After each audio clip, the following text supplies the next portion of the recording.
తీవ్రమైన విషాదం నెలకొంది. నిజంగాను ఈ విషాదం గురించి ఇప్పుడు చెప్పినప్పుడు మీరు వింటే గనక 100% మీరు భయభ్రాంతులకు గురవుతారన్నమాట. ఎందుకంటే వేసవి కాలం వచ్చేసింది కదా!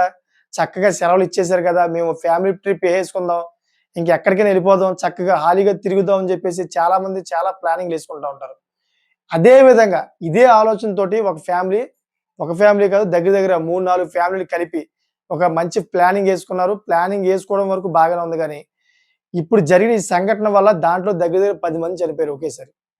సో, అది ఎలా చనిపోయారంటే, ఏదైతే ఈ సమ్మర్ వెకేషన్ జరుపుకోవాలని జెప్పేసి మొత్తం 4 ఫ్యామిలీలందరూ కలిపి ఒక నదిలోని ఏదైతే పడవ ఉంటది గదా!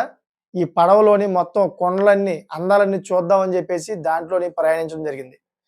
సో, ప్రయాణిస్తున్న సమయంలోనే ఒకేసారి ఈ వాతావరణ మార్పులు ఈ 2 రోజుల నుంచి వాతావరణ మార్పులు వస్తా ఉన్నాయి. ఓ పక్కనేమో ఎండ విపరీతమైన ఎండ. ఒక పక్కనేమో ఉరుములు, మెరుపులు, గాలులతో వర్షం వస్తా ఉంది. సో, ఇటువంటి సిట్యుయేషనే ఆ నది దగ్గర ఏర్పడిందన్నమాట. ఏర్పడేటప్పటికి ఒకేసారి పెద్ద పెద్ద అలలొచ్చి ఈ పడవనేది అటు ఇటు మిస్‌బాలన్స్ అయ్యి ఒకేసారి బోల్తా కొట్టింది. దాంట్లో ఉన్నటువంటి దగ్గర దగ్గర 20 మందిలోని 10 మంది మునిగిపోయి చనిపోయారన్నమాట. ఇదంతా కూడా దేశంలోని చర్చనీయాంశమైంది. అందరూ కూడా ఈ వార్తను చూస్తా ఉన్నారు. ఎందుకంటే ఆహాకారాలు చేస్తున్నా గాని వాళ్ళని రక్షించే వారెవరు లేరు. చాలామంది చాలా దూరాన్ని చూస్తున్నా గాని రక్షించలేకపోయారన్నమాట. అక్కడ ఉన్నటువంటి ఏదైతే వాళ్ళకి సేఫ్టీ జాకెట్లుంటాయో, ఆ సేఫ్టీ జాకెట్ వల్ల కొంతమందయితే సేఫ్ అయ్యారు.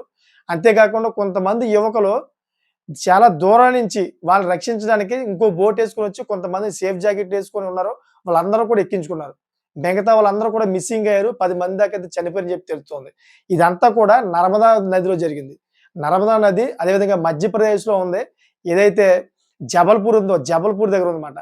ఈళ్ళు కర్ణాటకకు సంబంధించిన వాసులమాట. ఈ కర్ణాటకకు సంబంధించిన ఈ ఫ్యామిలీస్ అందరూ కూడా ఈ సమ్మర్ వెకేషన్ అని చెప్పేసి అక్కడ ప్లానింగ్ చేసుకున్నారు. ఎందుకంటే ఈ మధ్యప్రదేశ్‌లోని ఏదైతే వాటర్ ఫాల్స్ అదేవిధంగా మంచి కొండలు, పర్వతాలు ఇయన్నీ కూడా బావుంటాయన్నమాట అక్కడ. చాలా పీస్‌ఫుల్‌గా అనిపిస్తది ఆ బోటింగ్ చేసినప్పుడు. అందుకని జెప్పేసి వీళ్ళందరూ కూడాను దాని మీద ఆ పడవ మీద ఎళ్దాం అని జెప్పేసి నిర్ణయించుకొని పాపం వీళ్ళందరూ కూడా సమ్మర్ వెకేషన్ ప్లాన్ చేసుకున్నారు. కానీ అక్కడ జరిగిందేమిటి? అక్కడ జరిగింది వాళ్ళకి విషాదం నిలిపింది. అదేవిధంగా ప్రకృతికి వ్యతిరేకమైందక్కడ. ఆళ్ళు ఊహించింది కాకుండా వాళ్ళకి వ్యతిరేకంగా జరిగింది. మొత్తం 10 మంది దాకా చనిపోయారు. సో, ఇప్పుడు నీ వీడియో చేస్తున్న ప్రధానమైన కారణం ఏంటంటే, ఇప్పుడు వేసవి కాలం గాబట్టి చాలామంది చాలా విధాలుగా ప్లాన్‌లేసుకుంటా ఉంటారు. సమ్మర్ వెకేషన్ కదా! పిల్లలతో తీసుకొని సరదాగా ఇద్దరు, ముగ్గురు ఫ్యామిలీలు కలిసి మనం బయటికెళ్దాం అని జెప్పి చాలామంది ప్లానింగ్‌లేసుకుంటా ఉంటారు. కరెక్టే గానీ, మీరు ఎక్కడికి ప్లానింగ్‌లేసుకున్నా గానీ, అక్కడ భద్రత ఏ విధంగా ఉంది? ఏ విధంగా మనం భద్రంగా ఉండాలనే విషయాలు మీరు మర్చిపోవద్దు. లేని పక్షంలోనే మీకు విషాదం జరిగే అవకాశం ఉంటదన్నమాట. ప్రత్యేకించి ఈ వీడియో చేయడానికే ఇదే కారణం. ఇది వేసవి కాలం గాబట్టి సమ్మర్ వెకేషన్‌లోని చాలామంది మంచి మంచి ప్లేసులకి తిరగాలి. మంచి మంచి ప్లేసులు చూడాలనుకుంటారు. ఎందుకంటే పిల్లలకి సెలవులు గాబట్టి, ఇప్పుడే సమయం కుదురుతుంది గాబట్టి చాలామంది ఆలోచించే విషయం ఇది. సో, దయచేసి భద్రత పరంగా ఎళ్ళండి. సేఫ్టీగా వెళ్ళండి. సేఫ్టీగా చూసి రండి.